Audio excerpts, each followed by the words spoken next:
Hey kids, it's Pastor Austin and Mr. Brandon here with this week's Big Truth.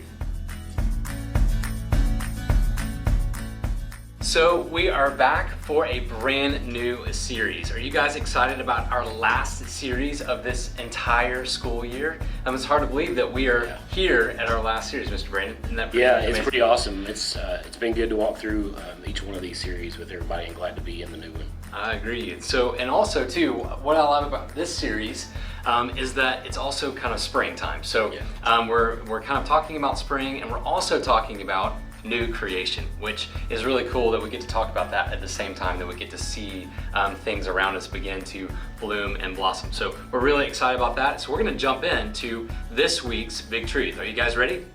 This week's Big Truth is God is alive.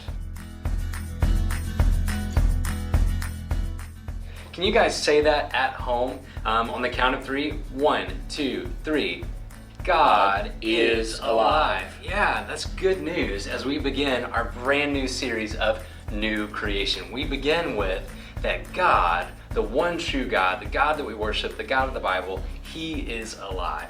So where does that big truth come from? Well, it comes from our Bible verse. So we have a Bible verse this week, and here's what you guys need to do at home, is that as I'm reading the Bible verse, again, I want you to be listening for where do you hear the big truth from this Bible verse. So let me read it. It's John chapter 1, verses 3 through 4. It says this: all things were made through Him, and without Him was not anything made that was made. In Him was life, and the life was the light of men. Did you guys hear the big truth? I did kind of right there in the middle that God is alive. Let me read it again, see if you can find it. 1 John 1, 3 through 4 is our verse for this week, and it says this: all things were made through Him, and without Him was not anything made that was made. In Him was life, and the life was the light of men.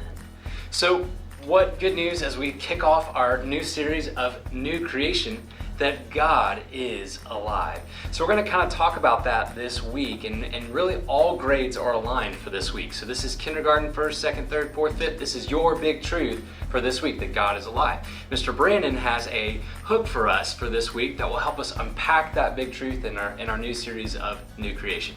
Yeah, so for our hook this week, we're going to jump into our big idea of God is making us alive.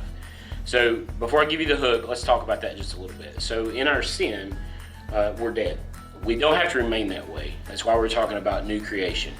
God has a way for us to be made alive. We're always becoming new like Christ through God and through the work He's doing in our hearts.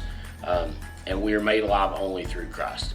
So for this week's big hook, I want you to get some black paper and cut out some feet. You can trace somebody's foot and then tape it along the floor. And so then you're going to play a game. You're going to walk across each one of those feet to the other side of the room. And as you're doing that, parents, just talk to your kids about what it looks like to be more like Christ and how we're changed once we come to saving faith in Christ. That's awesome. Yeah, that's a great activity for you guys to do together. Now, Miss Brandon, I have a question for you. Do you recommend, I'm asking for a friend, usually that's my style. Do you recommend when you're tracing the feet that socks need to be on, or is it barefoot? Because I say we do barefoot. Okay, all right. Maybe a little easier. Barefoot. Okay, yeah, I think that's a good idea. You guys, you may need clothespins for this as well. Just kind of pinch your nose out. Yeah, it's true. Like my boys, by the end of the day, feet don't smell so great. Yeah. So maybe make sure you're doing it right after showers. Oh, that's a good idea. That's a good idea. Yeah, I like that. All right. Yeah. So hey, we hope you guys have a lot of fun with that hook this week as we kind of again unpack that big truth that God is alive. So last thing is that we have a Bible story for you, and it's found in the book of Acts, Acts chapter 9. And you're going to see that there was a man that pretty well known in the Bible, particularly starting in the book of Acts and going really throughout the rest of the New Testament. His name is Saul, or Paul, right? He was spiritually dead because he was apart from Christ. In fact, we see in Acts chapter 9 that Saul actually even hated people who followed Christ. But something happened in Saul, or Paul's, life, and that something or someone is Jesus. And so through Jesus Christ, Paul, or Saul's, life was completely changed, and he had new life. in Jesus Christ. And so that's the story that you guys are reading about this week is Saul's conversion, or Paul's conversion. You can use either one, but even his name was changed. So, hey, we encourage you guys, read Acts chapter 9 together. Maybe that's even a story that you guys can act out at home. And let Acts chapter 9, Paul's story, his conversion, be an illustration, an example of our big truth that God is alive. Hey, we hope you guys have a great week this week, and we will see you right back here next week. See you next week, guys.